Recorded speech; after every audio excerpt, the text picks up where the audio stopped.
Kain! Lunchtime ko na dinner. Rice, lumpia, tapos Indian curry. Gawa ko yan siya, chicken Indian curry. No, fresh orange juice. Dito ako nagkain. With a view. Parang ang blurred ba? Kain! Sakit na ang ulo ko whole day. Nagbihis ako kay. Hi there. Ako. I'm so happy with our new couch. Yeah, I think so. It was your idea. Yeah. I wouldn't have bought it, probably. It's okay, man. Even though the one that we had was really not good anymore. No, it's very lousy. If you sit, It was not comfortable. you will also go deep down to the bottom of the wood. I didn't really like to sit on it anymore. Yeah. But then again, it's always difficult for me to make the decision to buy a new one. And if it weren't for you, I would still be checking couches everywhere. Maybe it took a year for you. Find a very nice one. For example, a nice color or with a nice design. But if you do that, you will never make up your mind. Yeah, because there's so much couch. If you keep scrolling, you will just go crazy. And this one is nice. Yeah. I like it. I like it. It's very comfy also. I like it a lot. And I love the color. And the shape, huh? Yeah, the shape is major. Looks. Looks. That's my opinion. Okay. Yeah, I got a headache whole day, and right now I would like to go to the market because they have quite cheap veggies. So yeah, I already take paracetamol, but it's doable, carryable. I thought you were the one who was always giving me a headache. Yeah. No. Also, I don't envy you.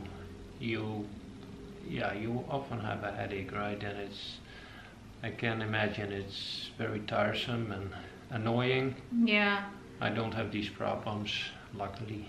because yeah, sometimes I sleepless. It's Yeah.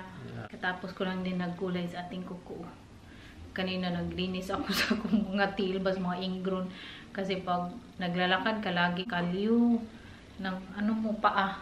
Anyway, sa mga tatanong din kung magpunta ba dito yung pamilya ko. Pag iksal kami ni Saka, hindi po siya punta dito kay ano na very mahal. Tapos someday, sabi ni Saka, pagkasalin kami sa Pinas.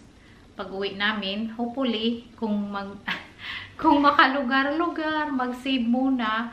Kasi gusto niya, nandyan yung pamilya ko. Para daw sa pamilya ko kasi malayo. Yung kasal namin, very simple lang naman kasi, no? Kay, yung witness lang, isa kay witness kay Saki, tapos isa sa akin, tapos, dito yung kasal namin, pwede kang pumili kung gusto mong may sing-sing or wala. Sabi ni Saki, gusto mong sing-sing? Sabi ko, hindi na tayo mag-sing-sing kasi kung magsakal man tayo sa Pinas, tapos may sing-sing na naman doon, so dalawang bisis na. Tapos yung sing-sing dito, na gusto mo yung gold na sing-sing, sobra pang mahal. So, at hindi pa masangla. Anyway, so, sabi ko sa wag na, sing-sing-sing. So, very practical tayo, kaya hindi naman tayo mga teenager, tapos hindi na naman tayo bagong relasyon. Ang tagal na natin. Diyos ko, sabi ko, practical na tayong dalawa. So, yun, wala kaming sing-sing. Kasi, pag magpaano ka doon, magpa-appointment, interviewin ka kung anong gusto mo, kung ilang minuto, tapos, kasi ba? Kasi, syempre, kung ilang minuto, may bayad, no? Pero nag-choose kami sa libre na, kasal. Alam nyo na, ang mahal dito, lahat mahal. So, choose kami na walang sing-sing. So, pag kasal kami sa Pinas someday, kaya nang sabi ko, makaluwag-luwag. So, doon na kami mag-sing-sing. Yun, hopefully, someday, in the right time, tapos, mag-save muna. Siguro hindi kami mag-holiday this time kasi normally mag-holiday kami around this time, mag-holiday kami. Tapos sinas din ako ni Saki, anong gusto mo sa birthday mo? Kasi next week mag-birthday na tayo ba? Diyos ko, madagdagan na naman yung ating edad. Sabi niya sa akin, gusto mo bang mag-holiday tayo? Sabi ko, ay wag na kasi mahal. Gusto nating mag-ganito, ganyan, may plano tayo. So, para makasave tayo ng kunti kasi sa pag mag-holiday ka, Diyos ko, sobra talaga magastos. So yun, pero enjoy naman. At kung may question kayo, mag-comment lang kayo down below kasi sinusulot ko po yan, no? Tapos sasagutin ko yan.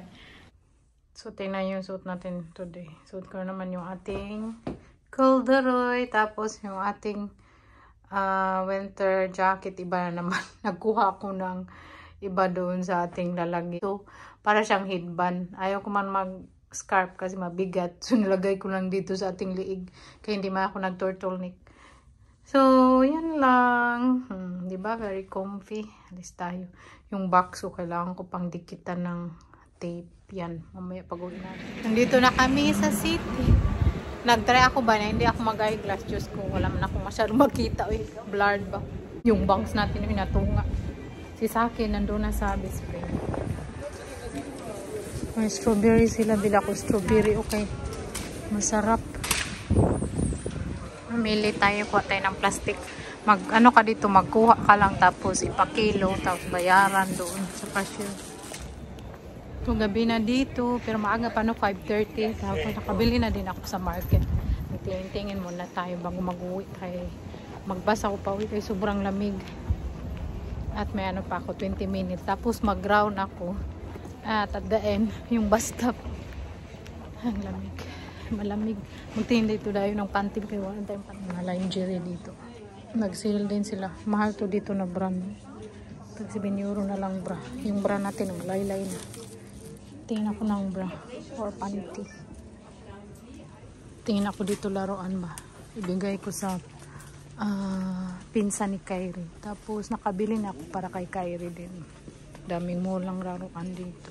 Uwi na tayo. Hindi na lang ako nag-bus. Kaya hindi man very mabigat yung dala natin. Tapos hindi na sumakit yung ulo ko ba. So naglakad na lang ako. Malapit na tayo sa bahay. Siguro mga 7 minutes. Bahay na tayo. Si Saki nag-text siya. Nagkain na daw sila. Bahay na tayo. So nagbili ako doon ng orange cake. Yung paborito ni Saki. Tapos kahapon nag-city man kami. Hindi man tayo nag-vlog kahapon, no? Nag-city kami. Tapos nagpunta siya dito doon sa tindahan ito. Tingin talaga siya. Siguro nag-stay siya doon mga 5 minutes ba. Naganyan lang siya. Naganyan. Tapos nakatingin. Sabi ko, ano bang gusto mo? Magbili ka niyan o hindi? Sabi niya, naguluhan ako. Tapos tinanong niya ako, ano bang sa tingin mo? Sabi ko, ikaw man magkain. Anong sa tingin mo? Tapos tinanong niya naman ako, ano sa tingin mo? Sabi ko, okay lang. Ikaw man magkain, so bilhin mo. Tapos siya, naguguluhan daw siya. So umuwi na lang kami. Pero kung sinabi ko na, sige bilhin mo. Bilhin mo na talaga. Bilhin siguro niya. Kaya ganyan man niya lagi yan si Saki. Every time kahit saan kami magpunta. Pag hindi ko siya i-post na, bilhin mo, bilhin mo. Ayaw niya talaga magbili. Kaya mag-ano pa talaga siya sa akin. Kahit anong bilhin niya or kahit anong gawin niya sa buhay niya or ano-ano dyan. The thing about sa kanya is itanong niya talaga ang lahat sa akin. So malalaman ko talaga kung anong mga binibili niya or ganyan. Kasi itanong niya sa akin. Tapos sabi ko, uy, wag niyan. Uy, kasi ano, ganyan.